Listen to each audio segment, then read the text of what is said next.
వీక్షకులందరికీ నమస్కారం. మే నెల సింహరాశి వారికి ఏ విధమైనటువంటి ఫలితాలను ఇస్తూ ఉన్నది, ఈ రాశి వారికి ఏ గ్రహాలు ఈ నెలలో అనుకూలంగా ఉన్నాయి, ఏ గ్రహాలు ప్రతికూలంగా ఉన్నాయి, ప్రతికూలంగా ఉన్నటువంటి గ్రహాలని అనుకూలంగా మార్చుకోవడానికి ఏ రకమైనటువంటి పరిహారాలని ఆచరించాలి అనేటువంటి విషయాన్ని ఈ వీడియో ద్వారా తెలుసుకునేటువంటి ప్రయత్నం చేద్దాం. ముఖ్యంగా మే నెల వరకు సింహరాశి వారికి ఈ సంవత్సరంలో ఒక రకమైనటువంటి పరిస్థితి, మే నెల దాటిన తర్వాత నుండి మరొక రకమైనటువంటి పరిస్థితి. కారణం ఏమిటి అంటే గురు బలం తగ్గుతూ ఉన్నది.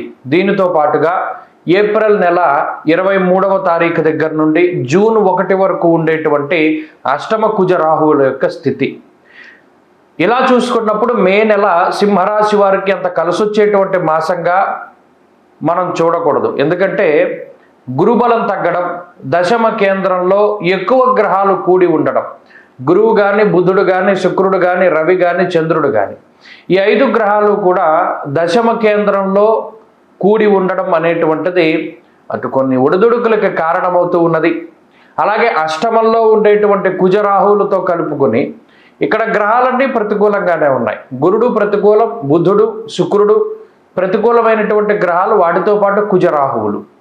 ఇక్కడ ఈ మాసంలో అనగా మే నెలలో 15వ తారీఖు వరకు కూడా రవి భాగ్యస్థానమందు ప్రతికూలంగానే ఉన్నారు. 15వ తారీఖు దగ్గర నుండి ఈ సింహరాశి వారికి రవి బలం అనేటువంటిది పెరుగుతూ ఉన్నది. అనగా మాసం యొక్క ప్రారంభంలాగా అయితే 15వ తారీఖు వరకు ఉండేటువంటి పరిస్థితులు అవేం పెద్ద అనుకూలించేటువంటివి కాదు. అయితే మిగతా గ్రహాల కన్నా ఈ మాసంలో ప్రత్యేకించి కొంత శ్రద్ధ చూపించవలసినటువంటి గ్రహాలు కుజరాహువులు. అష్టమ స్థానంలో ఆ 2 గ్రహాలు కలిసి ఉండడం, ప్రవాసం కార్యహాని స్యాత్ కాసరోగం ప్రపీడనం అన్నది శాస్త్రం. అలాగే స్వస్థాన నాశనానికి అనగా ఇప్పుడున్నటువంటి ఈ మే నెలలో ఉన్నటువంటి సింహరాశి వారి గ్రహస్థితి స్థానచలనానికి అవకాశాన్ని కల్పిస్తుంది. ఉన్నటువంటి ప్రాంతాన్ని వదిలిపెట్టి వేరే ప్రాంతంలో నివాసం చేయడము, లేదా ఉద్యోగం రీత్యా, వ్యాపారం రీత్యా కుటుంబానికి దూరంగా వెళ్ళి గడపవలసి రావడము, లేదా మరి ఇతరత్ర కారణాల వల్ల అయినా సరే ఉన్నటువంటి ప్రాంతాన్ని వదిలిపెట్టి వెళ్ళవలసి రావడం, దానివల్ల ఎక్కువ ప్రయాణాలు చేయవలసి రావడం, శరీరం అలసిపోయేటువంటి పరిస్థితులను సైతం ఈ గ్రహస్థితి సూచిస్తూ ఉన్నది. అలాగే ఈ మాసంలో ఏదైనా ముఖ్యమైనటువంటి విషయాలకి తప్పితే అనవసరంగా ధనాన్ని ఖర్చు పెట్టడం అనేటువంటిది ఈ రాశి వారు చాలా వరకు తగ్గించుకోవాలి. ఎందువల్ల అంటే అష్టమంలో ఉండేటువంటి కుజుడు కానీ, రాహువు కానీ, అలాగే బలాన్ని కోల్పోయి ఉన్నటువంటి గ్రహాలు, మరి ముఖ్యంగా గురుబలం లేదు. ఈ గ్రహ సంపత్తి వల్ల ఏమవుతుంది, ఉద్యోగంలో చిన్నపాటి ఇబ్బందులు రావడానికి అవకాశం ఉంటుంది, ఉద్యోగంలో ఒడిదుడుకులు రావడానికి అవకాశం ఉంటుంది. దీనివల్ల సంపాదనపై ఆ ప్రభావం పడడానికి అవకాశం ఉంటుంది. అందువల్ల ఖర్చును తగ్గించుకోవాలి. ప్రత్యేకించి స్థాననాశ రుణచ్ఛేద అన్నారు గ్రహస్థితిలో. రుణచ్ఛేదం అంటే రుణబాధలు పెరగడానికి అవకాశం ఉంటుంది. ఇప్పటి వరకు ఏదైనా మీ కంఫర్ట్స్, లగ్జరీస్కి సరైనటువంటి ప్రాధాన్యత ఇస్తూ వస్తూ ఉంటే వాటిని తగ్గించుకోవాలి సింహరాశి వారు. ప్రత్యేకించి ఇది మరీ ముఖ్యంగా చెప్తూ ఉన్నాను. మళ్ళీ ఎందుకు చెప్తున్నానంటే ఖర్చుని గనక ఈ మే నెలలో మీరు తగ్గించుకోకపోతే రానున్నటువంటి మాసాలలో మరింత అప్పుల బాధలో కూరుకుపోవడానికి అవకాశం ఉంటుంది. ఈ గ్రహ సంపత్తి ఆ మాదిరిగా ముందుకు తీసుకెళ్తుంది. అందువల్ల అవసరమైనటువంటి మేరకే ఏ వస్తువునైనా కొనుగోలు చేయండి. అవసరాన్ని మించి కానీ, లేదా నాకు ఇష్టం ఉంది కదా నేను పలానా వస్తువు కొనుక్కుంటాను, అది అవసరం ఉన్నా లేకపోయినా నాకు ఇష్టం ఉంది కాబట్టి కొనుక్కుంటాను అని మీరు ఏదైనా కొనుగోలు చేస్తే భవిష్యత్తులో దాన్ని అమ్ముకోలేక, లేదా ఉన్నదాన్ని వాడుకోవడానికి ఇబ్బంది పడుతూ అసలు అవకాశం లేక చాలా సతమతమయ్యి మీ డబ్బంతా కూడా గంగపాలైపోతూ ఉంటుంది. కాబట్టి ఖర్చు విషయంలో ఈ మాసంలో చాలా జాగ్రత్తగా ఉండాలి. ఒకటి. రెండవ విషయం ఆరోగ్యం. ఎప్పుడైతే గురుబలం తగ్గుతుందో అష్టమంలో ఉండేటువంటి కుజరాహువుల యొక్క యుతి, సప్తమంలో శనేశ్వరుడు వెంటనే ప్రభావాన్ని ఇవ్వడం ప్రారంభం చేస్తారు. ఏ విధంగా?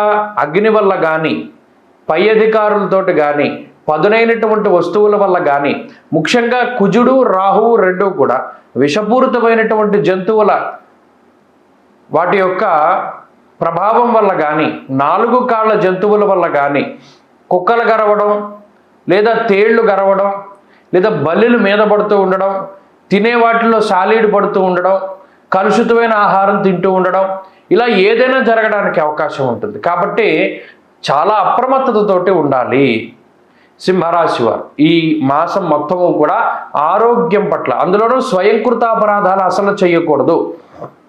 డైలీ రొటీన్ ఎలా ఉంటే అలా వెళ్ళాలి, కానీ కొంతమంది ఆహార పదార్థాలు లేదా ఆహార నియమాలపై ప్రత్యేకమైన శ్రద్ధ చూపించి వాటి మీద ప్రయోగాలు చేస్తున్నారు.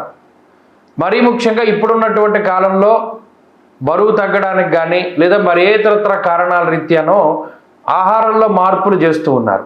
అది ఈ సింహరాశి వారికి ఈ మాసంలో సరిపోదు, వారు ప్రత్యేకించి చేయకూడదు. అందువల్ల వచ్చే నెల నుండి అటువంటివి పెట్టుకోండి. ఈ నెలంతా కూడా యథావిధిగా ఎప్పుడు ఎలా తిన్నారో అలాగే తింటూ ఉండండి.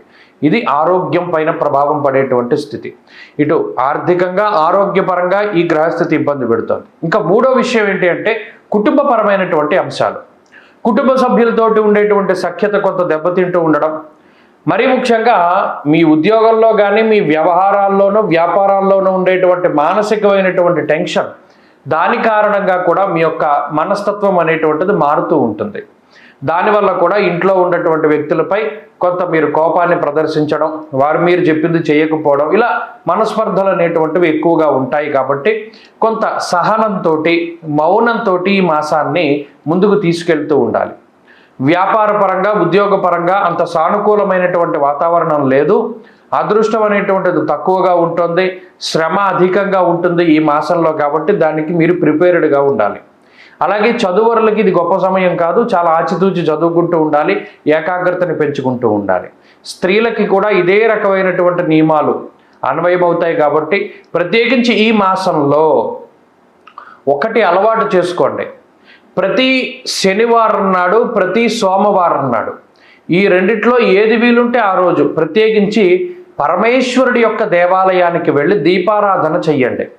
అలాగే ప్రతిరోజు సిద్ధమంగళ స్తోత్రాన్ని పారాయణ చెయ్యండి. శ్రీపాద శ్రీవల్లభుల యొక్క అనుగ్రహాన్ని కానీ దత్తాత్రేయుని యొక్క అనుగ్రహాన్ని కానీ పొందితే అసలు ఈ గ్రహ బాధలు బాధించవు. కాబట్టి గురువు యొక్క నామస్మరణ ఎక్కువగా చేస్తూ ఉండండి. గురుబలం తక్కువగా ఉన్నది కాబట్టి మీరు చేసినటువంటి అనుష్ఠానమే మిమ్మల్ని నిలబెట్టాలి, మీరు చేసినటువంటి మంచి కార్యాలే మిమ్మల్ని కాపాడాలి. కాబట్టి దక్షిణామూర్తి స్తోత్రాన్ని పారాయణ చేస్తూ గురుబలాన్ని మాత్రం పెంచుకోవడానికి ప్రయత్నం చేయండి. ఈ మాసంలో మంచి ఫలితాలను సాధించగలుగుతారు. స్వస్తి.